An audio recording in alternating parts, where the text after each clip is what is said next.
Welcome to the TV. The Celtics just got eliminated from the NBA playoffs with an unfortunate injury to Jason Tatum. They're going to have to make some moves and their cap situation is not very good. At the very least, everybody is under contract for this year, but that's also not necessarily a good thing as we'll probably try to remove Kristaps Porzingis and Jrue Holiday. But before that, we have two solid draft picks this year in the late first round and early second round. Unfortunately, most of the guys we were looking at aren't available anymore, but we still have a good option here in Thomas Sorber. And we were able to snag Drake Powell in the second round, who should be a really good player for us as he's one of the best athletes in this draft. With Jason Tatum probably not coming back at all this season, we're going to try to pull off what the Warriors did a few years ago when Curry got hurt, which is harder than you might think because this team is so good. Fortunately, we still have our own pick this year. Now this deal might not look good on the surface, but with Porzingis' health concerns and Jrue Holiday's massive contract, there's not a lot of value to be gotten from either of them. So being able to shed Bradley Beal's money next year, as well as get Nick Clifford, who we wanted in the draft, is probably about as good as we can do. And we all know Bradley Beal and Jason Tatum are good friends. And we have a pretty strong base of young players that could be something, so this year should be a good time to differentiate themselves. We'll try to bring Al Horford back and maybe even Luke Kornet. Al Horford probably retires this year, so we'll just give him a short $10 million contract. And Luke Kornet has earned a spot on this team as well. If we land the number 1 overall pick, I still have to take AJ Dabansa, but Cameron Boozer or Darren Peterson might be a better fit for us long term. We're going to have a weird rotation this year, with the young guys getting a lot of minutes. And Peyton Pritchard's going to get a lot of opportunity to run the point guard. We're going to have Drake Powell learn from Jaylen Brown, Thomas Sorber learn from Al Horford, we'll have Nick Clifford learn from Bradley Beal, and Jordan Walsh learn from Derek White. The NBA power rankings don't have us very high and I can't blame them. But we're going to get right to simulating. We aren't a very good team this year by design, and Miles Queta is not very happy about that. So I don't mind sending him to a team that needs some big man help for a second round pick.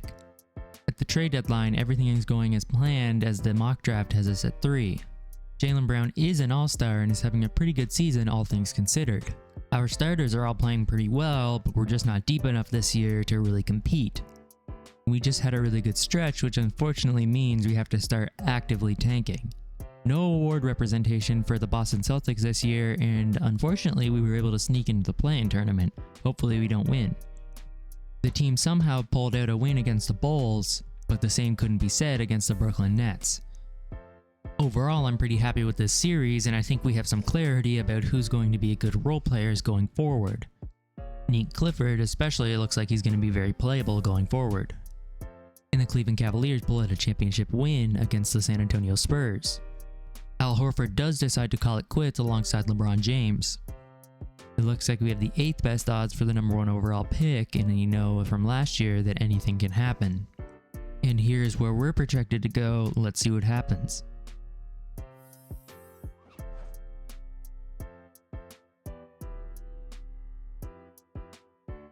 The Boston Celtics jump into the top 4.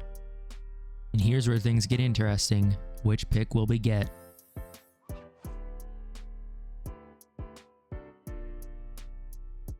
Unfortunately, we only get 4, which makes things a little more complicated as I was really hoping to get Darren Peterson or even Cameron Boozer. With the first pick, the 76ers take AJ Dabansa. No surprise there. The Raptors then take Chris Senac Jr., which means one of Boozer or Peterson will fall to us. And it looks like Cameron Boozer is a Boston Celtic.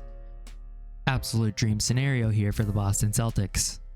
We also have a bunch of second round picks which we might move. We're going to send these picks to the Clippers because they have no second round picks this year or next year.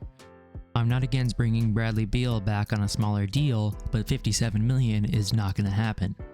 He's getting older and his numbers will likely go down, but if Bradley Beal can be anywhere close to efficient as he was this year, a contract like this is an absolute steal. Now our roster looks really good, but I'd like to find a better center unless I'm going to play Cameron Boozer at center this year.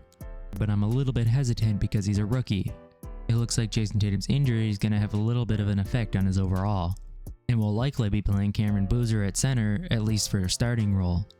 We were able to bring in Kevon Looney, but with Cornette and Sorber, I don't know how many minutes he's going to get. A lot of our young guys get better, except for Baylor Shireman. We definitely look like a stronger team this year, and we even have some young guys to step in if we get any injuries.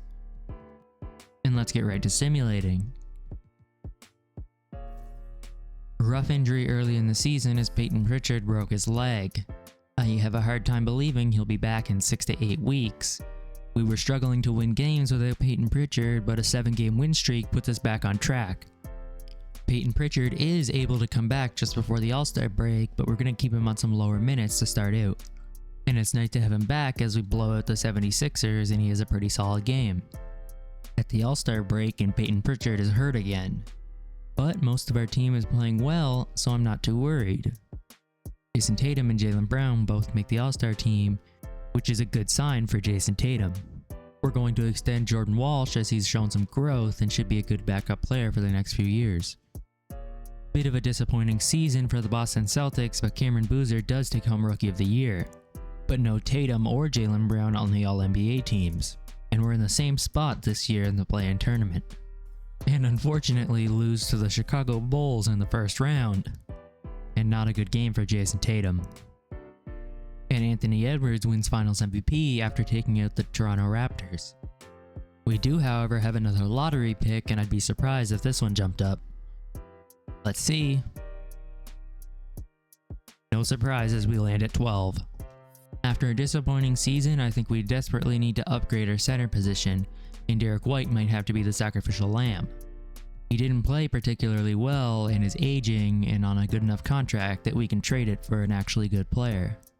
With Kawhi Leonard and James Harden gone, the Clippers are staring down a really bad season. So getting a decent pick and a promising young player would be a pretty good return for these two. And now that we have no picks in this draft, it's time to get to free agency. We're going to run a pretty big lineup with Jaylen Brown at the 2 and Jason Tatum at the 3, making room for Cameron Boozer and Zubac to start together. And without a real backup point guard, I think we'll try to bring back Marcus Smart, a fan favorite during his time here, and he can come back and try to win a championship as a bench player.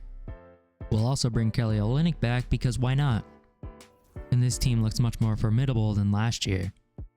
I'm super happy with how Nick Clifford developed. He's a really good shooter as well as a defender and ball mover. All around really good role player. I really like our lineup this year, especially because Nick Clifford has turned into a really good role player.